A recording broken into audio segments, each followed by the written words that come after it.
कल 31 अक्टूबर यानी अपने देश के लौह पुरुष जिनको माना जाता है सरदार वल्लभ भाई पटेल, उनकी बर्थ एनिवर्सरी है।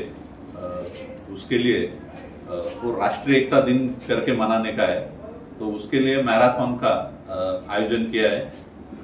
माननीय पुलिस आयुक्त अपने थाने के आशुतोष जी डुमरे सर, उन्होंने वो बड़े पैमाने पे सब पुलिसियन को थाने आयुक्तालय के रखने को बोला है। तो उस हिसाब से अपन ने सोशल मीडिया पे और हर जो सोशल काम करने वाली जो संस्था है, स्कूल के बच्चे, ITI, इनको सबको जाके अपन ने कांटेक्ट किया है।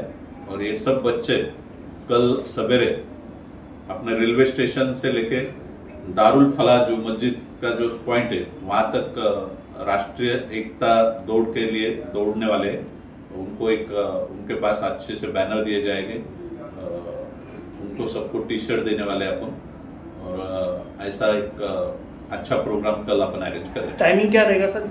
कल सवेरे 7 बजे शुरू होने वाला है। सर इसका मेन उद्देश्य क्या है सर? ये जो कार्यक्रम आयोजित राष्ट्रीय एकता दिवस बोले तो सब अपन सब जाति धर्म के लोग एकता निभानी चाहिए इसके लिए।